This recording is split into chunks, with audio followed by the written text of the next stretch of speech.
How much cash do you hold? What do you think about Yieldmax? How are you preparing for a recession? These are some of the questions I'll answer on today's Q&A.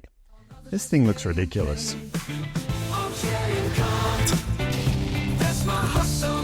Question 1. Is it better to own 3 ETFs or 30 stocks? You may have seen videos like these on YouTube. The message is, why overcomplicate things? Just buy these 3 ETFs and they'll make you rich. If you're a growth investor, there is some merit to the simplicity concept. You could buy ETFs like BOO or QQQ and replicate the S&P 500 or the NASDAQ 100 or both. These funds give you diversification, growth, and exposure to quality companies. And if you're a dividend growth investor, it's a similar story with funds like SCHD. You get diversification, growth, and once again, exposure to quality companies. Not as much growth in the stock price, but excellent growth for the distributions.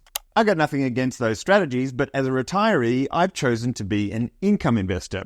That means less growth than either of those strategies, and a lot more income. Finding one fund that delivers a yield of at least 8% and offers diversification is more challenging, which is, frankly, part of the reason I started this channel. For income investing, I think holding 1 or 2 or even 3 ETFs is too risky. If I had to pick 3, it'd be something like a covered call index fund, let's say SPYI or JEPI, a BDC fund like PBDC, and the number 3 choice would be challenging, maybe a fixed income fund like ARDC. Those 3 funds deliver plenty of income, but I think there's just too much risk because there's not enough diversification. A covered call index fund like SPYI looks diversified because it's based on the S&P 500, but it's not the same as owning the S&P 500.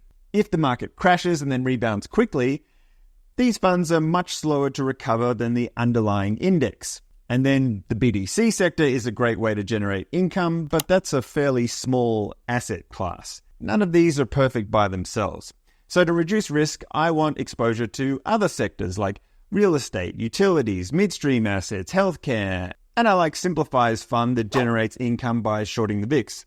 Then there's preferred shares, which admittedly are focused on finance, but they're higher up the capital stack and therefore less likely to see a dividend cut. I think you'd need at least 15 or 20 investments to spread your risk for income investing. I currently hold 37, which is on the high side, but I'm really passionate about income investing, hence the channel. So I enjoy managing the various investments, and it's fairly easy to keep track of the income, current and future, using Snowball. If you're watching this June 18 to 27, 2024, Snowball's running a summer sale. The link in the description connects you to the current Snowball promotion or the armchair income discount, whichever one is greater.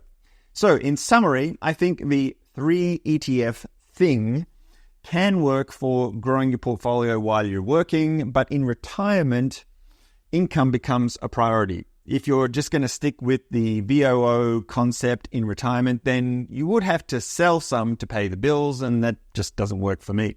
Speaking of retirement, if you're new to the channel, I relieved myself of the obligation to work in 2017, and that's when I got serious about researching my investments in greater depth because now they pay for everything. I mostly focus on stocks and funds paying consistent yields of around 8 to 12%. And if you want to see my portfolio, there's a link in the description. It's free and it's updated at least once a month. Question 2 asks, how much cash should you hold? I can think of 3 major reasons to hold cash. Prepare for an emergency, that's the obvious one. Fear of a crash and market timing. There are other reasons like using the cash to secure option trades or scoop up real estate deals, but let's focus on the major ones. The emergency one is important because if you don't have this covered, it can make you stressed even if the emergency never actually happens. An emergency fund is an amount that you think could cover gaps or delays in your insurance coverage. Some people say 6 months of living expenses. It really depends on your lifestyle, but that sounds fairly reasonable. Now, you can actually hold cash for this, or if you pay off your credit cards each month and have high enough limits, they can cover most emergencies. And generally, credit cards have limits much higher than my typical spending, so that works for me. It's instant access to plenty of money, and you only pay for it if you use it, meaning the interest.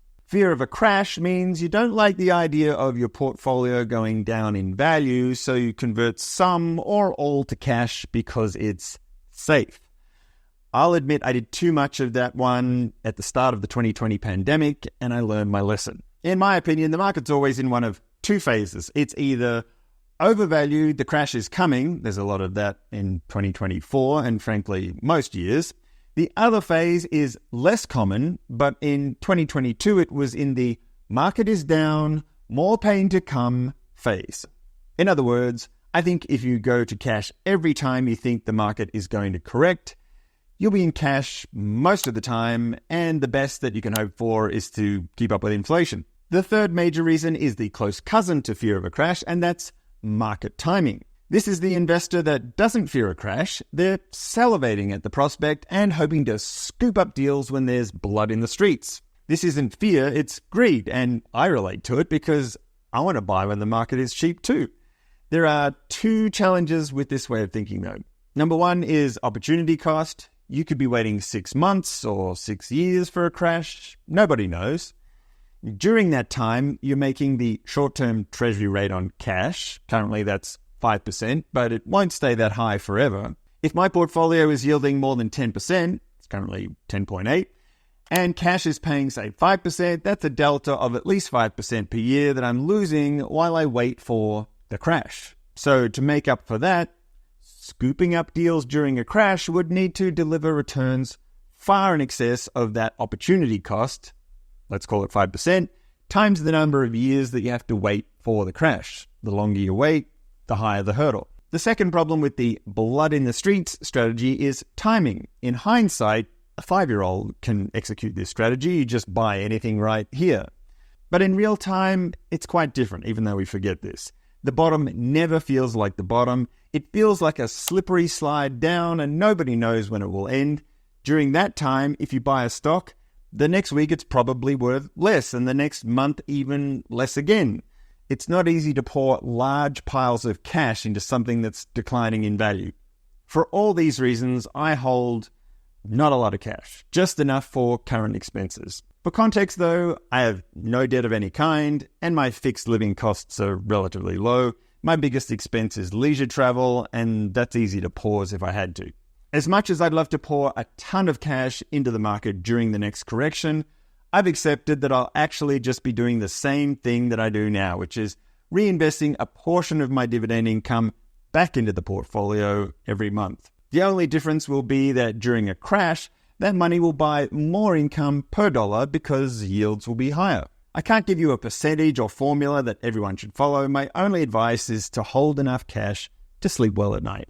Question 3 is, what's your plan for a recession? I'm paraphrasing these questions to save time.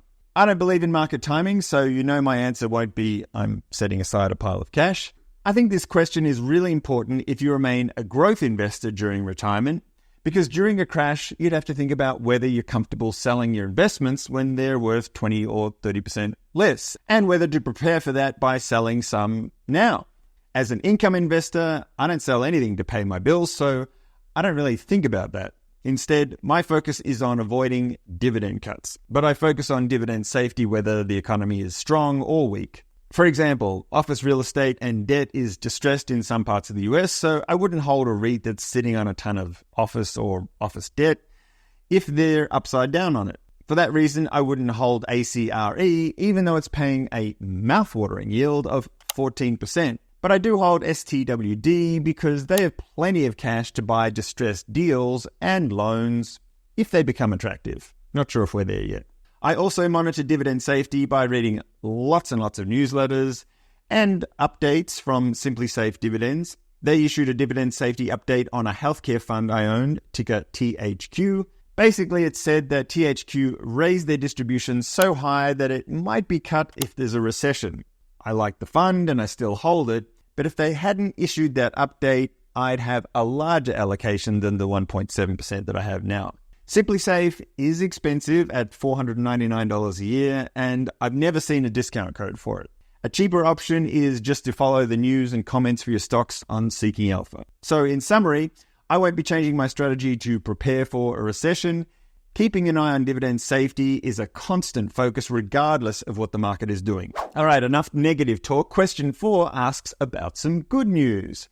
The BSTZ, or Z if you're from Australia, fund doubled their distribution in June 2024 from 10.5 cents to just over 21 cents. That's a pleasant surprise if you hold that fund, which I don't, but it's not normal. So this viewer asked, what happened? If you don't own BSTZ, you probably don't care, frankly, but the more important question is, when you want news on a fund that's not famous or popular, where can you find the answers? The short answer is Seeking Alpha, but sometimes I'll check Twitter, I didn't find anything on this one, or Stock Twits, didn't find anything there this time. Sometimes I do. Now, when I say Seeking Alpha, I don't mean their news feed. I don't really look at that much because that's just official news. I want the latest chit-chat, so I usually go straight to the comments. Actually, to be precise, I click on the most recent analysis, then scroll down to the bottom for the comments, and boom, there it is. BSTZ didn't double their dividend because their profits doubled. That would have been nice. It's just part of a proxy war between BlackRock and Saba. Ooh, controversial. If you're not familiar with Seeking Alpha, there's a link in the description for a free trial and a discount. Last question. Do you like Yieldmax? The short answer is I haven't purchased any Yieldmax funds, so you could take that as a no. But I have nothing against them and try to maintain an open mind. I had a long interview with Jay, who oversees their options strategy, and I found him to be very knowledgeable and intelligent. The yields are astronomical, so it's impossible not to be curious about their funds. But the retire on Ymax trend on social media is not my thing. I wouldn't plan my retirement around anything that's only months old. There are 2 reasons I don't hold Yieldmax funds. Firstly, they're single stock funds, so there's huge concentration risk. Your returns succeed or fail based on the stock price of one high-flying stock per fund. So as you can imagine, their Nvidia fund has been killing it, and their Tesla fund is down almost 10% since inception, if you include all the distributions, and there's a lot of those, while Tesla stock is about break-even over that period. Now, if you exclude the distributions, let's say you spent them all, then TSLY is down more than 60% since inception. Youch! That concentration risk is somewhat mitigated by their fund of funds, Ymax. It combines 20 Yieldmax ETFs with roughly equal weighting into one ETF. It's only been around since January 16, 2024, but so far the numbers, I have to admit, are pretty good. It pays a monthly distribution that's currently annualizing to a yield of more than 40%. The impressive part, though, is that after those massive payouts, the NAV hasn't declined, at least not yet. Of course, we have to bear in mind that the fund launched during one of the greatest tech bull runs in recent memory, so 40% with a solid NAV isn't really normal. I'll keep an eye on it to see how it recovers after the next tech correction, and as I said before, keep an open mind. That's 5 questions covered. If you're curious about my portfolio, it's linked in the description. And if you want a brief summary of each investment in that portfolio, you can watch this portfolio playlist.